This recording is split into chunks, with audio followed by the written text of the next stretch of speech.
Radio मिर्ची presents एक पुरानी कहानी।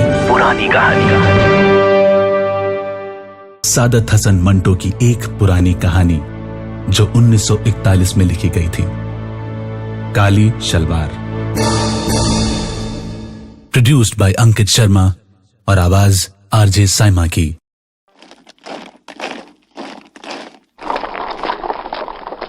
दिल्ली आने से पहले वो अंबाला के उस इलाके में थी जहां आर्मी वाले रहते थे, जहां कई गोरे उसके ग्राहक थे। इन गोरों से मिलने जुलने की वजह से वो अंग्रेजी के 10-15 शब्द सीख गई थी। इनको वो आम बातचीत में इस्तेमाल नहीं करती थी, लेकिन जब वो दिल्ली में आई और उसका कारोबार न चला तो एक दिन उसने अपनी पड़ोसन तमंचा जान से कहा, दिस लाइफ वेरी बैड, यानी ये जिंदगी बहुत बुरी है जिसमें खाने को ही नहीं मिलता। अंबाला के आर्मी इलाके में उसका धंधा बहुत अच्छी तरह चलता था। वहाँ के गोरे शराब पीकर उसके पास आ जाते थे। वो 3-4 घंटों में ही 8-10 गोरों को निपटाकर 20-30 रुपए पैदा कर लिया करती थी। वो उससे कुछ पैसे के मामले में रियायत चाहते तो वो सर हिलाकर कह दिया करती थी, साहब हमारी समझ में तुम्हारी बात नहीं आती। और अगर वो उससे जरूरत से ज्यादा छेड़छाड़ करते तो वो उनको अपनी जबान में गालियां देनी शुरू कर देती। वो हैरत में उसके मुंह की तरफ देखते तो वो उनसे कहती, साहब तुम एकदम उल्लू का पिट्ठा है, हराम है, समझा। ये कहते वक्त वो अपने लहजे में गुस्सा नहीं लाती, बल्कि बड़े प्यार के साथ उनसे बातें करती। वो गोरे हंसते थे और हंसते वक्त वो सुल्ताना को बिल्कुल उल्लू के पट्टे दिखाई देते। यहाँ दिल्ली में वो जब से आई थी एक भी गोरा उसके घर नहीं आया था। 3 महीने उसको हिंदुस्तान के इस शहर में रहते हो गए थे, जहाँ उसने सुना था कि बड़े लाट साहब रहते हैं जो गर्मियों में शिमला चले जाते हैं। मगर सिर्फ 6 आदमी उसके पास आए थे, सिर्फ 6, यानी महीने में 2। और इन 6 ग्राहकों से उसने खुदा झूठ न बुलवाए तो 18.5 रुपए वसूल किए थे। 3 रुपए से ज्यादा पर कोई मानता ही नहीं था। सुल्ताना ने इनमें से 5 आदमियों को अपना रेट 10 रुपए बताया था, मगर ताज्जुब की बात है इनमें से हर एक ने यही कहा, भाई हम 3 रुपए से 1 कौड़ी ज्यादा नहीं देंगे। न जाने क्या बात थी कि इनमें से हर एक ने उसे 3 रुपए के काबिल समझा। चुनांचे जब छठा आया तो उसने खुद उससे कहा, देखो मैं 3 रुपए एक टाइम के लूंगी, इससे 1 अधेला तुम कम कहो तो मैं ना लूंगी। अब तुम्हारी मर्जी हो तो रहो वरना जाओ। छठे आदमी ने यह सुनकर तकरार न की और उसके यहाँ ठहर गया। जब दूसरे कमरे में वो दरवाजा बंद करके अपना कोट उतारने लगा तो सुल्ताना ने कहा, लाइए 1 रुपया दूध का। उसने 1 रुपया तो ना दिया, लेकिन नए बादशाह की चमकती हुई अठन्नी जेब में से निकाल कर उसको दे दी और सुल्ताना ने भी चुपके से ले ली कि चलो जो आया गनीमत है। 18.5 रुपए 3 महीनों में 20 रुपए महीना तो इस कोठे का किराया था, जिसको मालिक मकान अंग्रेजी भाषा में फ्लैट कहता था। इस फ्लैट में ऐसा पैखाना था जिसमें जंजीर खींचने से सारी गंदगी पानी के जोर से एकदम नल में नीचे गायब हो जाती थी और बड़ा शोर होता था। शुरू में तो उस शोर ने उसे बहुत डराया था।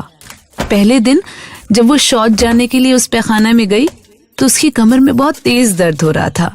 फारिग होने के बाद जब वो उठने लगी तो उसने लटकी हुई जंजीर का सहारा ले लिया।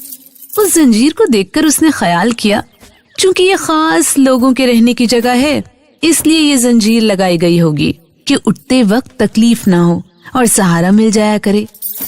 मगर ज्यों ही उसने जंजीर को पकड़कर उठना चाहा, ऊपर खट खट सी हुई और फिर एकदम पानी इस शोर के साथ बाहर निकला कि डर के मारे उसके मुंह से चीख निकल गई। खुदा बख्श कमरे में अपना फोटोग्राफी का सामान ठीक कर रहा था और साफ बोतलों में हाइड्रोक्विनोन डाल रहा था कि उसने सुल्ताना से पूछा, क्या हुआ, ये चीख तुम्हारी थी?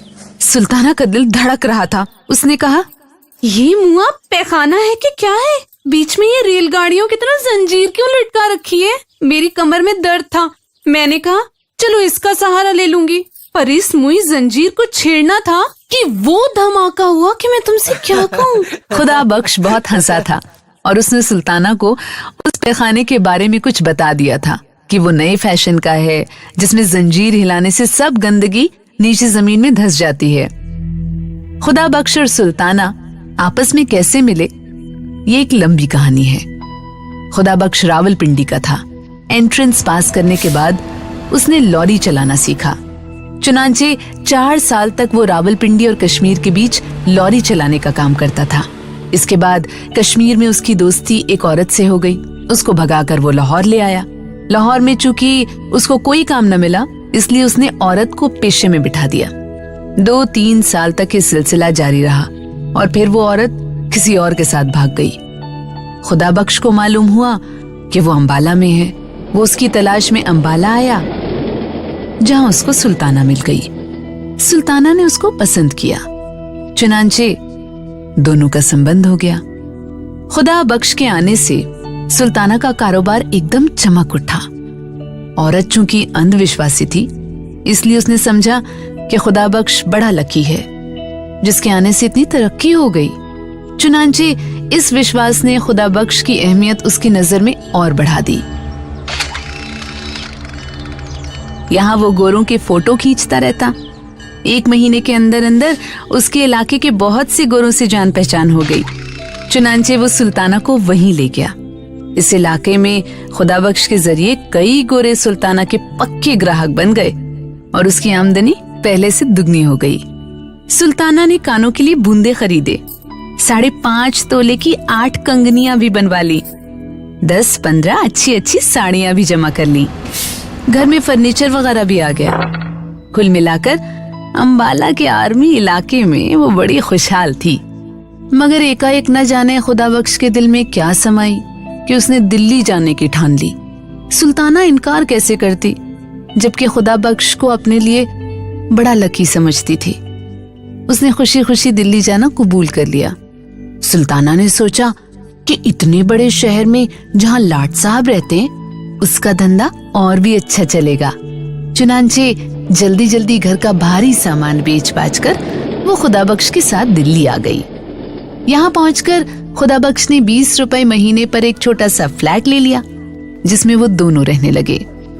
एक ही किस्म के नए मकानों की लंबी सी कतार सड़क के साथ साथ चली गई थी। म्यूनिसिपल कमेटी ने शहर का एक हिस्सा खास वैश्याओं के लिए रख दिया था, ताकि वो शहर में जगह जगह अड्डे ना बनाएं। नीचे दुकानें थी और ऊपर 2 मंजिला रिहायशी फ्लैट। चूंकि सब इमारतें एक ही डिजाइन की थी, इसलिए शुरू में सुल्ताना को अपना फ्लैट तलाश करने में बड़ी मुश्किल होती थी। पर जब नीचे लॉन्ड्री वाले ने अपने बोर्ड के सामने लगा दिया, तो उसको एक पक्की निशानी मिल गई। बोर्ड पे लिखा था, यहाँ मैले कपड़ों की धुलाई की जाती है। ये बोर्ड पढ़ते ही वो अपना फ्लैट तलाश कर लिया करती थी। इस तरह उसने बहुत सी निशानियां कायम कर ली थी। मसलन बड़ी बड़ी अक्षरों में जहाँ कोयले की दुकान लिखा था, वहाँ उसकी सहेली हीराबाई रहती थी, जो कभी रेडियो स्टेशन में गाने जाया करती थी। जहाँ यात्रियों के खाने का सारा इंतजाम है लिखा था, वहाँ उसकी दूसरी सहेली मुख्तार रहती थी। पलंग के कारखाने के ऊपर अनवरी रहती थी, जो उस कारखाने के सेठ के पास नौकर थी। चूंकि सेठ साहब को रात के वक्त अपने कारखाने की देखभाल करनी होती थी, इसलिए वो अनवरी के पास ही रहते थे। दुकान खोलते ही ग्राहक थोड़े ही आते हैं, इसलिए जब 1 महीने तक सुल्ताना बेकार रही, तो उसने यही सोचकर अपने दिल को तसल्ली दी। पर जब 2 महीने गुजर गए और कोई आदमी उसके कोठे पर ना आया, तो उसे बड़ी चिंता हुई। उसने खुदा बख्श से कहा, ए खुदा बख्श, आज हमें यहाँ आए 2 महीने पूरे हो गए हैं, पर किसी ने आज तक इधर का रास्ता नहीं देखा। मानती हूँ आजकल बाजार बहुत मंदा है, पर इतना मंदा भी तो नहीं कि 2 महीने तक कोई शक्ल देखने ही ना आए। खुदा बख्श को भी ये बात बहुत अरसे से खटक रही थी, लेकिन वो खामोश था। वो इसके आगे कुछ कहने ही वाला था कि सीढ़ियों पर किसी के चढ़ने की आवाज आई। खुदा बख्श और सुल्ताना दोनों ने इस आवाज की तरफ ध्यान दिया। थोड़ी देर के बाद दरवाजे पर दस्तक हुई। खुदा बख्श ने लपक कर दरवाजा खोला। एक आदमी अंदर दाखिल हुआ। ये पहला ग्राहक था जिससे 3 रुपए में सौदा तय हुआ। इसके बाद 5 और आए, यानी 3 महीने में 6, जिनसे सुल्ताना ने सिर्फ 18.5 रुपए वसूल किए। 20 रुपए महीना तो फ्लैट के किराए में चले जाते थे। पानी का टैक्स और बिजली का बिल अलग था। इसके अलावा घर के दूसरे खर्चे भी थे, खाना पीना, कपड़े लत्ते, दवा दारू, और आमदनी कुछ भी नहीं थी। 18.5 रुपए 3 महीनों में आए तो उसे आमदनी तो नहीं कह सकते ना। सुल्ताना परेशान हो गई। 5.5 तोले की 8 कंगनियां जो उसने अंबाला में बनवाई थी आहिस्ता आहिस्ता बिक गईं। आखिरी कंगनी की जब बारी आई तो उसने खुदाबख्श से कहा, तुम मेरी सुनो और चलो अंबाले में। यहाँ क्या थरा है भाई, होगा यहाँ लाट साहब, पर हमें तो ये शहर रास नहीं आया। तुम्हारा काम भी वहाँ खूब चलता था, चलो ना वहीं चलते हैं। जो नुकसान हुआ उसको अपना सिर सदका समझो। इस कंगनी को बेच कर आओ, आज रात की गाड़ी से ही यहाँ से चल देंगे। नहीं जाने मन, अंबाला अब नहीं जाएंगे, यहीं दिल्ली में रहकर कमाएंगे। ये तुम्हारी चूड़ियां सब की सब यहीं वापस आएंगी। अल्लाह पर भरोसा रखो, वो बड़ा कारसाज है, यहाँ भी वो कोई ना कोई असबाब बना ही देगा। सुल्ताना चुप हो गई। चुनांचे आखिरी कंगनी भी हाथ से उतर ही गई।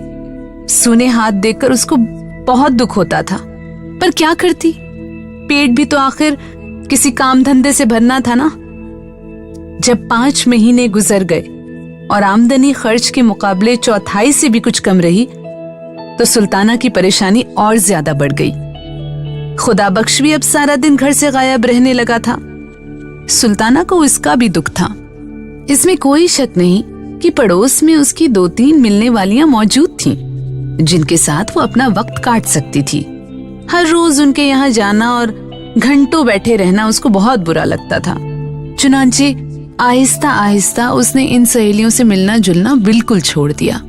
सारा दिन वो अपने सुनसान मकान में बैठी रहती, कभी सुपारी काटती रहती, कभी अपने पुराने फटे हुए कपड़ों को सीती रहती, और कभी बाहर बालकनी में जाकर जंगले के साथ खड़ी हो जाती और सामने रेलवे शेड में खड़े और चलते इंजनों की तरफ घंटों बेमतलब देखती रहती। अंबाला में जहां आर्मी वाले रहा करते थे, जब वो वहां रहती थी तो स्टेशन के पास ही उसका मकान था, मगर वहां उसने कभी इन चीजों को ऐसी नजरों से नहीं देखा था। अब तो कभी कभी उसके दिमाग में ये भी ख्याल आता कि ये जो सामने रेल की पटरियों का जाल सा बिछा है और जगह जगह से भाप और धुआं उठ रहा है, बहुत सी गाड़ियां हैं जिनको चंद मोटे मोटे इंजन इधर उधर धकेलते रहते हैं। सुल्ताना को कभी कभी ये इंजन सेठ मालूम होते थे, जो कभी कभी अंबाला में उसके यहाँ आया करते थे। खुदाबख्श से उसने अनेक बार कहा, देखो मेरे हाल पर रहम करो, यहाँ घर में रहा करो, मैं सारा दिन यहाँ बीमारों की तरह पड़ी रहती हूँ। जाने मन, मैं बाहर कुछ कमाने की फिक्र कर रहा हूँ। अल्लाह ने चाहा तो चंद दिनों में ही बेड़ा पार हो जाएगा। पूरे 5 महीने हो गए थे, मगर अभी तक न सुल्ताना का बेड़ा पार हुआ था न खुदाबख्श का। मुहर्रम का महीना सिर पर आ रहा था, मगर सुल्ताना के पास काले कपड़े बनवाने के लिए कुछ था ही नहीं। मुख्तार ने लेडी हैमिल्टन की एक नए ढंग की कमीज बनवाई थी, जिसकी आस्तीनें काली जॉर्जेट की थी। इसके साथ मैच करने के लिए उसके पास काली साटन की सलवार थी, जो काजल की तरह चमकती थी। अनवरी ने रेशमी जॉर्जेट की एक बड़ी उम्दा साड़ी खरीदी थी। उसने सुल्ताना से कहा था वो इसी साड़ी के नीचे सफेद बॉस्की का पेटीकोट पहनेगी, क्योंकि ये नया फैशन है। इस साड़ी के साथ पहनने के लिए अनवरी काले मखमल का एक जूता लाई थी, जो बड़ा नाजुक था। सुल्ताना ने जब ये तमाम चीजें देखी तो उसको इस एहसास ने बहुत दुख दिया कि वो मुहर्रम मनाने के लिए ऐसा लिबास खरीदने की हैसियत भी नहीं रखती। अनवरी और मुख्तार के पास ये लिबास देखकर जब वो घर आई तो उसका दिल बहुत दुखी था। उसे ऐसा मालूम होता था कि फोड़ा सा उसके अंदर पैदा हो गया है। घर बिल्कुल खाली था। खुदाबख्श वैसे ही हमेशा की तरह बाहर था। देर तक वो दरी पर गाँव तकिए सिर के नीचे रखकर लेटी रही, पर जब उसकी गर्दन ऊंचाई की वजह से अकड़ सी गई तो उठकर बाहर बालकनी में चली गई, ताकि गमगीन ख्यालात को अपने दिमाग से निकाल दे। बाजार में ऐसे आदमी चलने शुरू हो गए थे जो ताक झांक करने के बाद चुपचाप घरों की तरफ चले जाते हैं। ऐसे ही एक आदमी ने गर्दन ऊंची करके सुल्ताना की तरफ देखा। सुल्ताना मुस्कुरा दी और उसको भूल गई, क्योंकि अब सामने पटरियों पर एक इंजन आ गया था। सुल्ताना ने गौर से उसकी तरफ देखना शुरू किया और आहिस्ता आहिस्ता ये ख्याल उसके दिमाग में आया कि इंजन ने भी काला लिबास पहन रखा है। ये अजीबो गरीब ख्याल दिमाग में से निकालने की खातिर जब उसने सड़क की ओर देखा तो उसे वही आदमी बैलगाड़ी के पास खड़ा नजर आया जिसने उसकी तरफ ललचाई नजरों से देखा था। सुल्ताना ने उसे हाथ से इशारा किया। उस आदमी ने इधर उधर देखकर हाथ के इशारे से पूछा, किधर से आऊं? सुल्ताना ने उसे रास्ता बता दिया। वो आदमी थोड़ी देर खड़ा रहा मगर फिर बड़ी फुर्ती से ऊपर चला आया। सुल्ताना ने उसे दरी पर बिठाया। जब वो बैठ गया तो उसने बातचीत शुरू करने के लिए कहा, आप ऊपर आते डर रहे थे? तुम्हें कैसे मालूम हुआ? डरने की क्या बात थी? ये मैंने इसलिए कहा कि आप देर तक वहीं खड़े रहे और फिर कुछ सोचकर इधर आए। तुम्हें कुछ गलतफहमी हुई है। मैं तुम्हारे ऊपर वाले फ्लैट की तरफ देख रहा था। वहां एक औरत खड़ी एक मर्द को ठेंगा दिखा रही थी। मुझे ये मंजर पसंद आया। फिर बालकोनी में सब्ज बल्ब रोशन हुआ तो मैं कुछ देर के लिए ठहर गया। सब्ज रोशनी मुझे पसंद है, आंखों को बहुत अच्छी लगती है। सीढ़ियां चढ़कर ऊपर आए आदमी ने कमरे को ताकना झांकना शुरू किया। फिर वो उठ खड़ा हुआ। सुल्ताना ने पूछा, आप जा रहे हैं? नहीं, मैं तो बस तुम्हारे मकान को देखना चाहता हूँ। चलो मुझे तमाम कमरे दिखाओ। सुल्ताना ने उसको तीनों कमरे एक एक करके दिखा दिए। उस आदमी ने बिल्कुल खामोशी से उन कमरों का मुआयना किया। जब वो फिर उसी कमरे में आ गए जहां पहले बैठे थे तो उस आदमी ने कहा, मेरा नाम शंकर है। सुल्ताना ने पहली बार गौर से शंकर की तरफ देखा। वो ठीक ठाक कद, मामूली शक्ल सूरत का आदमी था, मगर उसकी आंखें बाकियों से बिल्कुल अलग, साफ शफाफ थीं। कभी कभी उनमें एक अजीब किस्म की चमक भी पैदा होती थी। फिट फाट बॉडी थी। कनपट्टियों पर उसके बाल सफेद हो रहे थे। खाकी रंग की गरम पैंट पहने था। सफेद कमीज थी जिसका कॉलर गर्दन पर से ऊपर को उठा हुआ था। शंकर कुछ इस तरह दरी पर बैठा था जिससे ऐसा मालूम होता था मानो शंकर के बजाय सुल्ताना ग्राहक है। इस एहसास ने सुल्ताना को थोड़ा परेशान कर दिया। चुनांचे उसने शंकर से कहा, फरमाइए। मैं क्या फरमाऊं, अब कुछ तुम ही फरमाओ। बुलाया तुमने मुझे। आप काम क्या करते हैं? यही जो तुम लोग करते हो। क्या? तुम क्या करती हो? मैं कुछ नहीं करती। तो मैं भी कुछ नहीं करता। ये तो कोई बात ना हुई। आप कुछ ना कुछ तो जरूर करते होंगे। तुम भी कुछ ना कुछ तो जरूर करती होगी। झक मारती हूँ। मैं भी झक मारता हूँ। तो आओ दोनों झक मारे। मैं तो हाजिर हूँ, मगर झक मारने के लिए मैं कभी दाम नहीं दिया करता। होश की दवा करो, ये लंगर खाना नहीं है। और मैं भी वॉलंटियर नहीं हूँ। ये वॉलंटियर कौन होते हैं? उल्लू के पट्टे। मैं भी उल्लू की पट्टी नहीं। मगर वो आदमी खुदा बख्श जो तुम्हारे साथ रहता है ना, वो जरूर उल्लू का पट्टा है। क्यों? इसलिए कि वो कई दिनों से ऐसे खुदा रसीदा फकीर के पास अपनी किस्मत खुलवाने जा रहा है जिसकी अपनी किस्मत जंग लगे ताले की तरह बंद है। तुम हिंदू हो इसलिए हमारे इन बुजुर्गों का मजाक उड़ाते हो। ऐसी जगहों पर हिंदू मुस्लिम सवाल पैदा नहीं हुआ करते। पंडित, मौलवी और मिस्टर जिन्ना अगर यहाँ आए तो वो भी शरीफ आदमी बन जाए। जाने तुम क्या ऊट पटांग बातें करते हो। बोलो, रहोगे? उसी शर्त पर जो पहले बता चुका हूँ। तो जाओ, रास्ता पकड़ो। शंकर आराम से उठा। पतलून की जेबों में उसने अपने दोनों हाथ ठूंसे और जाते हुए कहा, मैं कभी कभी इस बाजार से गुजरा करता हूँ। तुम्हें जब भी मेरी जरूरत हो बुला लेना।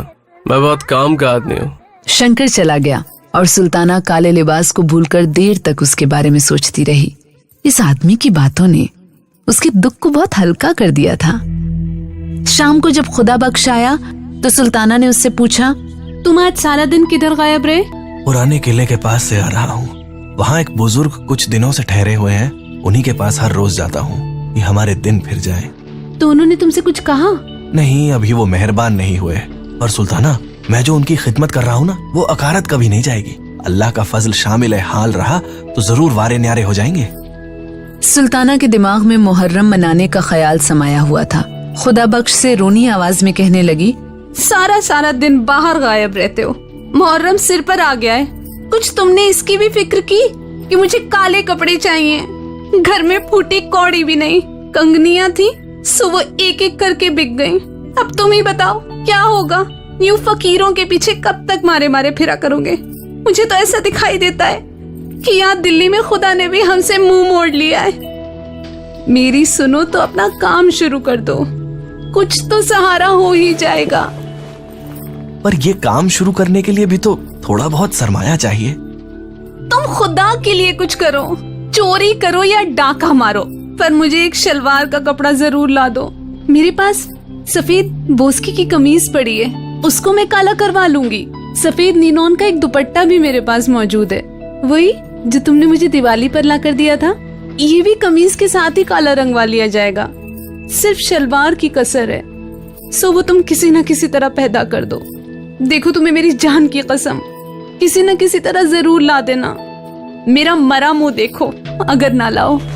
खुदा के लिए अब ऐसी दुख भरी बातें ना करो, मुझसे बर्दाश्त नहीं हो सकती। मैंने सचमुच अंबाला छोड़ने में सख्त गलती की, पर जो करता है अल्लाह ही करता है और हमारी बेहतरी के लिए ही करता है। कुछ भी करो मगर मुझे 4.5 गज काली साटन लाओ। अब तुम खामखा जोर दिए चले जा रही हो, मैं कहाँ से लाऊंगा? अफीम खाने के लिए तो मेरे पास पैसा नहीं। दुआ करो कि आज रात ही अल्लाह 2-3 आदमी भेज दे। लेकिन तुम कुछ नहीं करोगे। तुम अगर चाहो तो जरूर इतने पैसे पैदा कर सकते हो।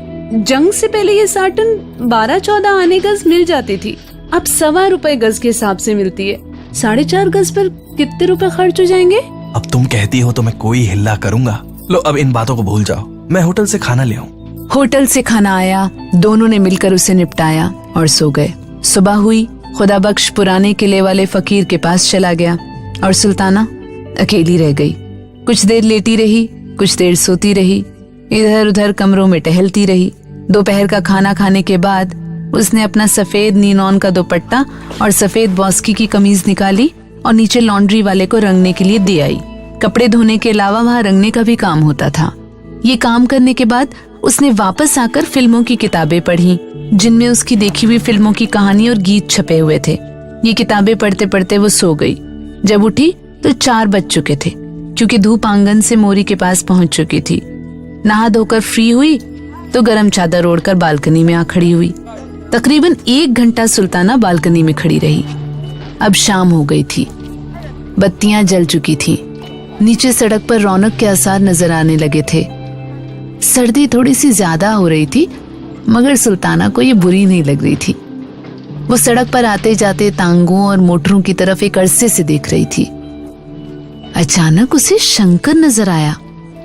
मकान के नीचे पहुंचकर उसने गर्दन ऊंची की और सुल्ताना की तरफ देखकर मुस्कुरा दिया। सुल्ताना ने ऐसे ही हाथ का इशारा किया और उसे ऊपर बुला लिया।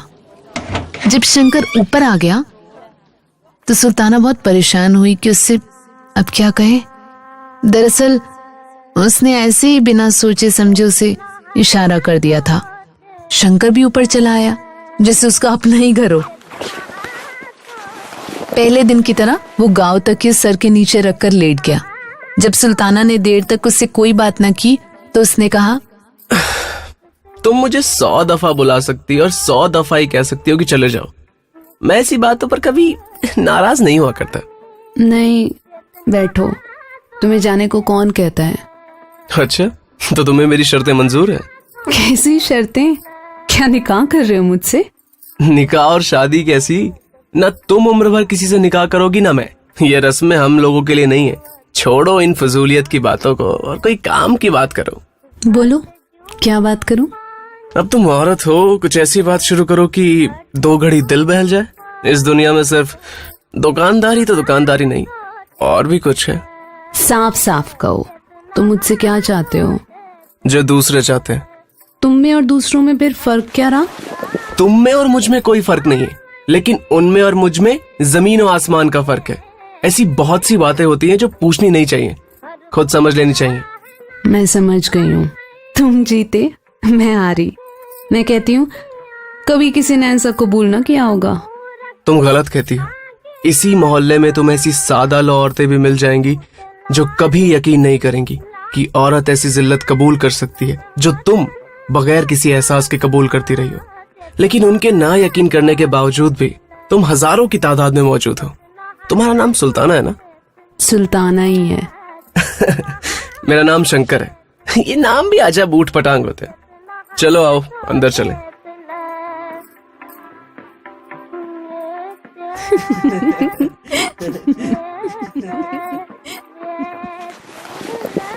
तो चलो अब मैं चलता हूँ। शंकर, मेरी एक बात मानोगे? पहले बात बताओ। तुम कहोगे कि मैं दाम वसूल रही हूँ, मगर कहो कहो, रुक क्यों गई? बात ये है कि मुहर्रम आ रहा है और मेरे पास इतने पैसे नहीं कि काली शलवार बना सकूं। यहाँ के सारे बखेड़े तो तुम मुझसे सुन ही चुके हो।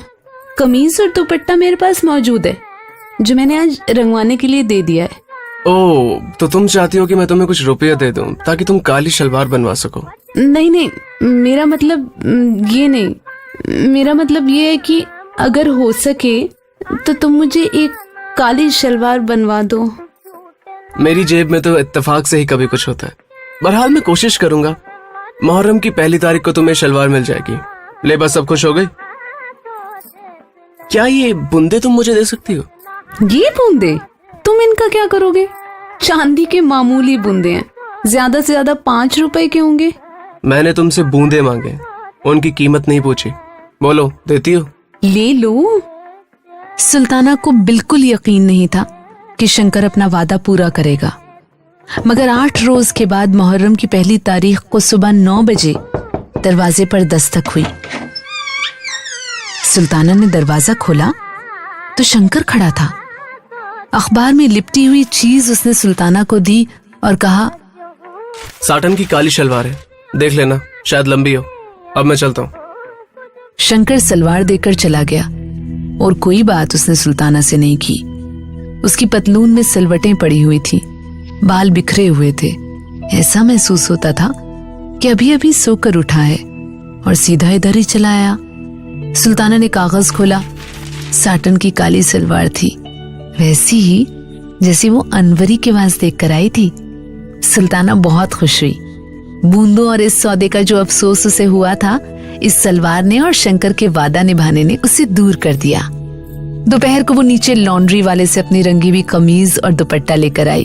तीनों काले कपड़े जब उसने पहन दिए तो दरवाजे पर दस्तक हुई। सुल्ताना ने दरवाजा खोला तो अनवरी अंदर दाखिल हुई। मुहर्रम के लिए सुल्ताना पूरी तैयार थी अपने काले लिबास में। उसने सुल्ताना के तीनों कपड़ों की तरफ देखा और कहा, कमीज और दुपट्टा तो रंगा हुआ मालूम होता है, पर ये शलवार नई है, कब बनवाई? आज ही दर्जी लाया है। अनवरी के कानों पर नजर पड़ते ही उसने पूछा, ये बूंदे कहाँ से लिए? आज ही मंगवाए हैं। इसके बाद उनमें कोई बात नहीं हुई।